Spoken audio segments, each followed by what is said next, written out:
Halo Sobat Pejuang Wawasan dan Pembongkar Tabir Realitas. Selamat datang di channel yang akan mengajakmu menyelami lapisan terdalam konflik sosial dan politik. Hari ini kita akan membedah salah satu bab paling fundamental dari literatur agraria, yaitu bab 8, kompleksitas kelas, sosiologi ekonomi dan sosiologi politik dari buku Dinamika Kelas Petani dalam Perubahan Agraria. Saya yakin sebagian besar dari kita mengira petani itu ya sudah petani dan buruh itu ya sudah buruh, titik. Padahal buku ini menyajikan analisis yang lebih rumit, begitu berlapis, sehingga membuat kategori biner itu jadi usang. Kita akan melihat bagaimana kelas itu bukan sekedar label, melainkan sebuah medan pertempuran yang tak pernah selesai. Siap-siap, karena kita akan menggunakan lensa sosiologi ekonomi dan sosiologi politik untuk mengupas tuntas realitas yang begitu kacau dan kontradiktif ini. Sosiologi ekonomi membongkar mitos kelas homogen. Kita mulai dari sosiologi ekonomi kelas. Ini adalah pondasi melihat bagaimana kelas itu dibentuk oleh produksi dan pasar. Petani dan buruh saling silang. Poin pertama yang wajib kita pahami adalah heterogenitas ekstrim di pedesaan. Para petani kecil dan kelas pekerja itu saling bersinggungan atau bersilangan. Intinya, banyak cara tak terbatas yang bisa memadukan antara memperkerjakan diri sendiri dan kerja upahan. Seorang petani bisa jadi buruh musiman di perkebunan kapitalis atau buruh pabrik yang masih punya sepetak tanah di desa. Bayangkan, keragaman perpaduan elemen tenaga kerja ini disebut tanpa batas. Kapitalisme dan struktur yang lain. Inti dari kompleksitas ini adalah kutipan dari filsuf Etienne Balibar. Relasi-relasi kelas adalah satu struktur yang mendeterminasi, mencakup semua praktek sosial tanpa pernah menjadi satu-satunya struktur. Artinya, kapitalisme adalah penentu universal, tapi tidak eksklusif. Silang sengkarut identitas, relasi kelas itu selalu bersilangan dan berpadu dengan diferensiasi sosial lainnya. Gender yang paling tersebar luas, ras, kesukuan, agama, dan kasta. Yang terpenting, pemilahan ini tidak harus selalu berakar dalam kapitalisme. Mereka sudah ada, tapi dibentuk ulang, bahkan terkadang dimanfaatkan oleh dinamika kontradiksi dalam relasi-relasi sosial kapitalis. Pikiran kapitalis sering memanfaatkan perbedaan gender, generasi, tempat, desa kota, dan kesukuan dalam pengerahan dan pengorganisasian tenaga kerja. Ini adalah strategi yang disengaja. Sosiologi politik, kenapa perlawanan itu susah payah? Sekarang kita beralih ke ranah yang lebih seru. Sosiologi politik ini tentang bagaimana struktur ekonomi tadi diterjemahkan menjadi tindakan, identitas, dan kesadaran politik. Negara, legitimasi, dan kontradiksi kapitalis. Kekuasaan ekonomi kapital yang berakar pada sistem kepemilikan harus diamankan melalui penguasaan politik dan ideologis, dan ini dilakukan melalui negara. Kita tidak boleh naif. Kelas-kelas kapitalis juga tidak selalu koheren dalam strategi politik dan ideologi mereka. Mereka juga berjuang untuk memastikan legitimasi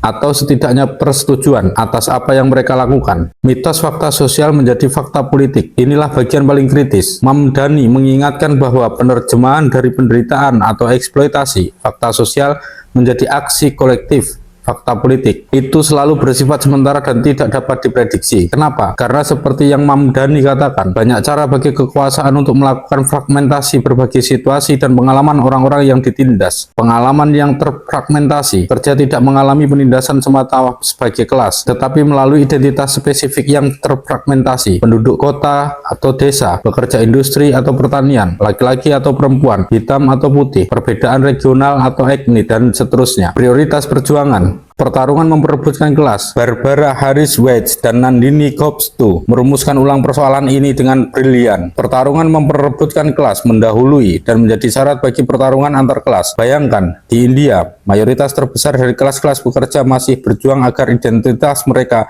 sebagai kelas pekerja miskin tidak dibelokkan atau dibatasi oleh kasta, gender, atau agama. Sementara itu, kelas kapitalis sudah melangkah ke pertarungan antar kelas. Ini artinya, sebelum bisa bersatu melawan kapitalis, kaum tertindas harus bersatu dulu melawan fragmentasi yang diciptakan oleh hierarki sosial dan kekuasaan. Aplikasi nyata, gerakan agraria, dan pertarungan di pedesaan. Kompleksitas ini terlihat nyata dalam berbagai pertarungan, mulai dari yang sehari-hari di desa, hingga konflik lahan yang meledak di Afrika Sub-Sahara. Di Afrika, konflik lahan bukan cuma soal tanah kosong, itu melibatkan pertumbuhan penduduk, migrasi, pegawai yang di PHK mencari lahan, negara yang mematok wilayah konservasi, hingga elit politik yang menguasai tanah secara ilegal.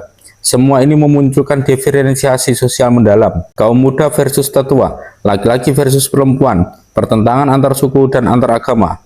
Dan semua itu pada akhirnya adalah proses pembentukan kelas. Gerakan para penghuni tanah, kegagalan kesatuan. Lalu bagaimana dengan gerakan agraria terorganisir, seperti yang bercita-cita menyatukan semua petani kecil dan petani keluarga di bawah panji para penghuni tanah. Misalnya La Via Campesina. Ambisi ini adalah penyegaran kembali tradisi panjang populisme agraria. Kasus KRRS di India yang shocking. Inilah kenapa analisis harus tajam. Penulis menunjukkan bahwa kesatuan itu tidak bisa diasumsikan, melainkan harus dibangun. Contoh paling mencolok, Karnataka Rajya Ryota Sangha KRRS di India, anggota jaringan La Via Campesina. Gerakan ini dijalankan oleh petani kaya dan petani menengah yang ironisnya menindas pekerja pedesaan. Ideologi mereka secara eksplisit menargetkan orang-orang kota sebagai antitesis dari penghuni tanah. Mereka fokus pada harga dan subsidi untuk petani. Para pengkritik melihat mereka didominasi oleh kepentingan petani kaya. Jadi, klaim tentang perlawanan agraria global harus diuji, karena basis sosial mereka tidak selurus yang diklaim. Penutup, 5 pertanyaan kunci dan challenge.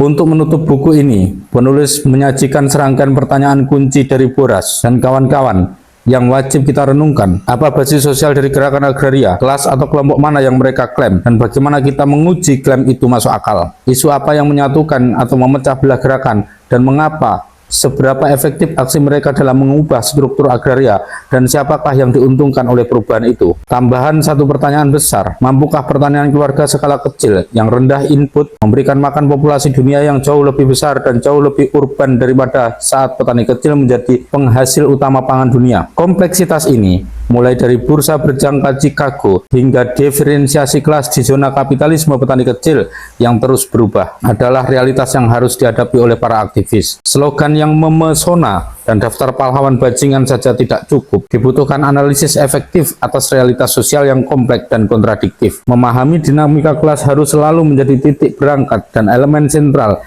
dalam analisis tersebut. Menurutmu, di Indonesia pertarungan memperebutkan kelas mana yang paling dominan? Apakah fragmentasi etnis atau agama berhasil memecah belah buruh dan petani? Tuliskan analisismu di kolom komentar.